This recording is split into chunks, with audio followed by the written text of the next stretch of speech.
استاد بہت بڑا اعزاز ہے. ایک وزیر تھا بہت بڑا سلطنت کا، اور عالم بھی تھا بہت بڑا. مولانا انور شاہ صاحب نے ان کا قصہ لکھا ہے. وہ بہت شوق سے پڑھاتا تھا، لیکن ان کو وزیر صاحب کہتے تھے، استاد نہیں کہتے تھے.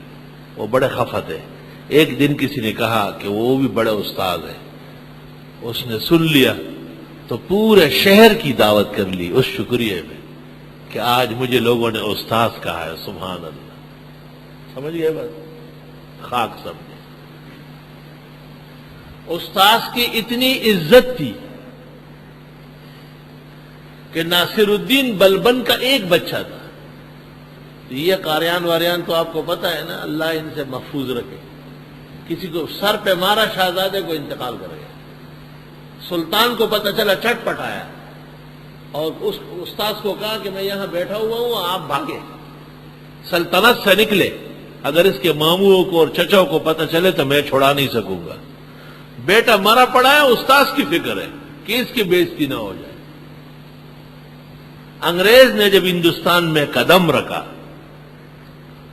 اس کو بہت مشکلات پیش آئی کہ یہاں علماء کی بڑی آؤ بگت تھی. استاد جی اور استاد جی، استاد صاحب، ان کے خلاف انگریزی آرڈر چلتا نہیں تھا کہ استاد کے خلاف کوئی یہ باتیں کرتا ہے. اس دور میں ایک شخص یہ گھاس واس بیچتا ہے، ہمارے بھینسوں کے باڑے کے لیے بھی گھاس جاتی ہے. تو اس کو کبھی ہم نے کہا کہ آپ یہاں آئے بل لینے. اس نے کہا نہ، استاذ کے پاس پیسوں کے لیے کبھی نہیں آئیں گے، مر جائیں گے. استاذ کے پاس چائے پینے آئیں گے، دعائیں لینے. اس 15ویں صدی میں ایک شخص اس کنڈیشن کا مومن موجود ہے کہ استاذ سے کوئی پیسے مانگتا ہے، استاذ کو پیسے دیتے ہیں. جب انگریز نے یہ دیکھا کہ علماء کے استاد ہونے کی وجہ سے بے انتہا عزت ہے، یہاں تک کہ ہندو اور سکھ وہ بھی استاد، میرے اسکول میں استاد ہے، میرے فلاں جگہ میں استاد ہے، احترام کرتا تھا بہت زیادہ. تو انگریز نے کہا اب اس استاذ کو ہلکا کرنا ہے. کہ استاذ کا لباس کیسا ہے؟ کہ سر پر پگڑی ہوتی.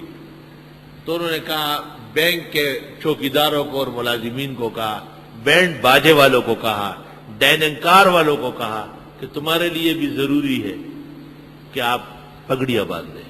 یہ دیکھیں، پگڑیاں باندھیں. تو ہندوستان کے علماء ڈر گئے، انہوں نے پگڑیاں اتار کے ٹوپیاں رکھی.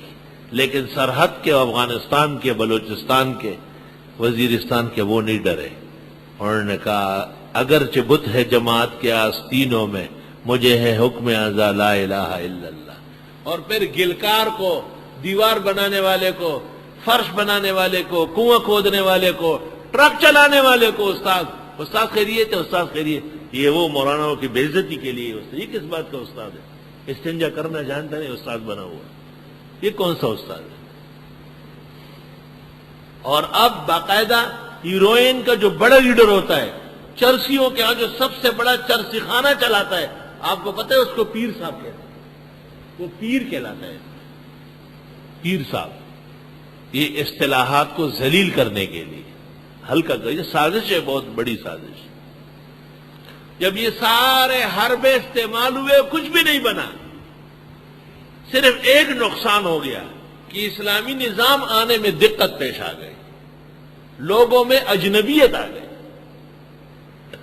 تو پھر براہ راست حملہ آور ہو گئے کہ بھئی یہ طالبان ہے اور یہ مجاہدین ہے، یہ دہشت گرد. اب انہوں نے چھیڑا ہے ایسا. اب وہ شہد کی مکھیاں آرام سے بیٹھی دیتی ہے، جب کوئی پتھر مار دیتا ہے پھر دور دور کسی کو دیکھ کے اس کو کاٹتی ہے کہ انہوں نے ہمارے گھر پتھر پھینکا ہے. بھئی جب آپ جا کر کے ان کو اکھیڑ رہے ہیں، ان کے نہتے اور بے گناہوں کو مار رہے ہیں، تو آخر وہ بھی انسان ہے، کلمہ گو ہے، انہیں بھی تو غصہ آئے گا. وہ تو آپ کے گھر نہیں آئے، آپ ان کے گھروں میں جا کے قبضے کر رہے ہیں، غصب کر رہے ہیں، خون بہا رہے ہیں، نہتے کو مارے جا رہے ہیں. اپنے گریبان میں نہیں جانتے کہ دہشت گرد آپ ہے یا وہ ہے.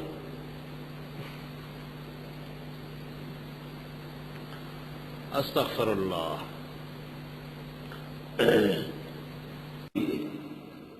حبب الی الخلا، بخاری بدل وحی، مجھے علیحدہ غار حرا میں رہنا مجھے پسند کیا گیا، لیکن وہی آئی یا ایھا المزمل قم اللیل الا قلیلا یا ایھا المدثر قم فانذر، اٹھیے اٹھیے اٹھیے، یعنی خلوت چھوڑیے، جلوت میں جائیے۔ اولیاء کرام جو سچے اولیاء ہیں یہ تو دنیا دار ہے، یہ تو اولیاء نہیں ہے، یہ تو اولیاء شیطان ہے۔ جو سچے اولیاء ہے جس میں قطب غوث بدل نقی ذکی تقی موجود ہوتے ہیں، وہ سچے اولیاء وہ حالت خلوت کے ہیں، اور علماء کرام حالت جلوت کے ہیں۔ اس لیے علماء احسن حالا من الاولیاء علی الاطلاق۔ وہ اچھے ولی جس کو شریعت کہے کہ یہ ولی ہے، الا ان اولیاء اللہ لا خوف علیہم ولا هم یحزنون، ان پر بھی خلا کا غلبہ رہتا ہے، اور عالم کے لیے خلا ناممکن ہے، وہ جلا میں رہے گا، اور یہ وہ کیفیت ہے جو وحی کے بعد ہے، اور وحی آنے کے بعد نبی کا مقام بڑا ہے اس مقام سے جو وحی سے پہلے ہے۔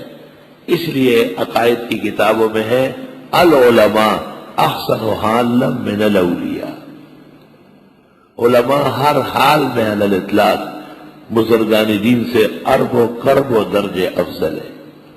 اس لیے نبی نے جب بھی کہا انما بعثت معلما، میں مولوی بن کے آیا ہوں، فضل العالم علی العابد کفضلی علی ادناکم، انما یخشی اللہ من عبادہ العلماء۔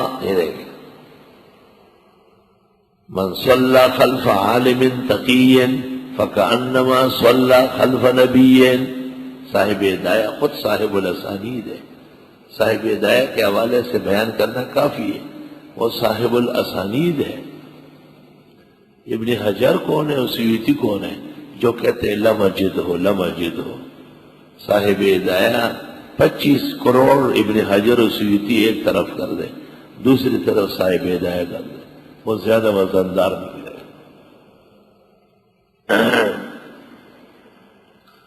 العلماء ورثۃ الانبیاء، علماء پیغمبروں کے لوگ ہیں، سبحان اللہ۔ لأن الانبیاء لم یورثوا درہما ولا دینارا بل ورثوا العلم، پیغمبر لوگ تو دینار و درہم جمع کرنے نہیں آتے، پیغمبروں کے کبھی بھی کوئی ٹرسٹ وسٹ نہیں ہوتے تھے، سارا جہان ان کے پیروں میں پڑا رہتا تھا، بل ورثوا العلم، ان کا کام علم ہوتا تھا، اور علم سے پیر کے سر میں درد ہو جاتا ہے۔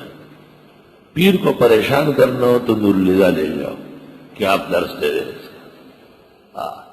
پیر کو عذاب میں ڈالنا ہو تو اس کو کہو تعلیم الاسلام پڑھاؤ، پیر کو آپ بجلی کے شارٹ نہ دیں، ان کو کہو حضرت مشکات کا درس شروع کرا دیں، وہ کہے گا گستاخ بے ادب، جیسے آپ نے اس کو گناہ کی دعوت دے دی۔ یہ نبوت سے کروڑوں درجے دور رہتا ہے، لیکن لوگ اہل دنیا ہو گئے، طلب دنیا میں ان کی تعریفیں کرتے ہیں، ورنہ ان میں تعریف کا کوئی کونا کانچہ موجود ہی نہیں۔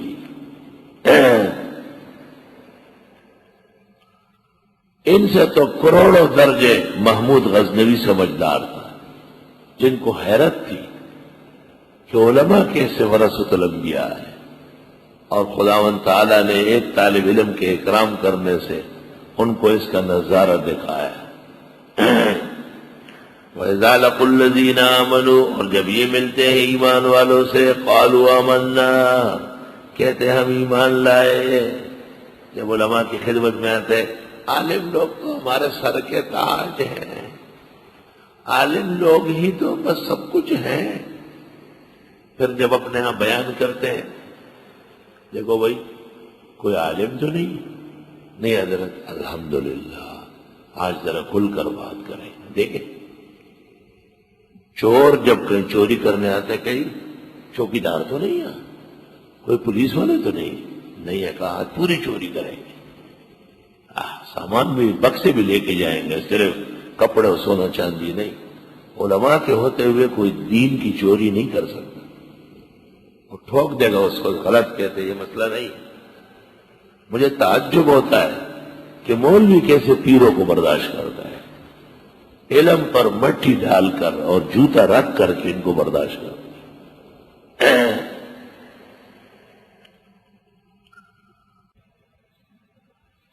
میں جب گلشن نئے نئے آیا تو یہاں ایک پی آئی اے کا ملازم تھا، اس کا پتہ چلا کہ بیوی کو 3 طلاق دی۔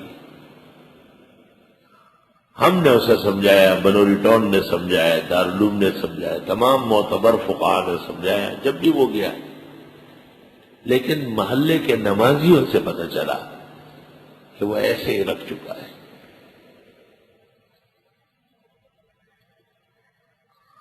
15-20 سال بعد میں مہمانوں کو چھوڑنے کے لیے موتی محل کے سٹاپ پہ گیا۔ اس زمانے میں ہم ایسے ہی گھومتے پھرتے تھے۔ 2-3 مولوی صاحبان آئے تھے تو میں نے کہا چلو آپ کو مسجد میں بٹھانے کے لیے میں موتی محل گیا۔ شروع سے طالب علمی کے زمانے سے میرے سر پر پگڑی ہاتھ میں چڑھی، وہ لڑکا کھیل رہا ہے اور لوگوں کو کہتا ہے کیا چیز آ رہی، دیکھو تو صحیح کیا چیز آ رہی ہے۔ مہمانوں کو خیال نہیں تھا، میں نے سنا، میں مہمانوں کو بٹھا کے جو واپس آنے لگا تو اس کی طرف چل پڑا۔ لڑکوں نے اس کو کہا مولانا صاحب کی طرف آ رہا ہے، وہ کھیلتے کھیلتے پیچھے گیا، بھاگا گا۔ جب گھر گھس گیا میں دروازے پہ آیا، میں نے دستک دی، اس کی والدہ آئی، میں نے کہا اس کو بتایا آپ نے کہ یہ حرامی پیدا ہوا ہے؟ کہنے لگی کوئی بے ادبی کی ہے۔ میں نے کہا حرامی جو پیدا ہوا ہے تو یہ ادب کرے گا کیا؟ حرامی معاشرے میں ادب کے لیے ہوتے ہیں۔ میں نے کہا اس کو واضح کرو کہ یہ حرام پیدا ہوا ہے، 3 طلاق تجھے ہو چکی ہے، بغیر حلال کے تجھے رکھا ہو، یہ پیدا ہوا ہے۔ جتنے معاشرے کے حرامی ہیں یہ سب وہی نسل ہے، نکاح ٹوٹ چکے ہیں اور اس کے بعد اجنبیوں کو رکھے ہوئے ہیں، اور اجنبی سے جو پیدا ہوگا وہ حلال کا کام نہیں کرے گا، وہ دین کا، علم کا، علماء کا، قرآن و سنت کا مذاق اڑائے گا۔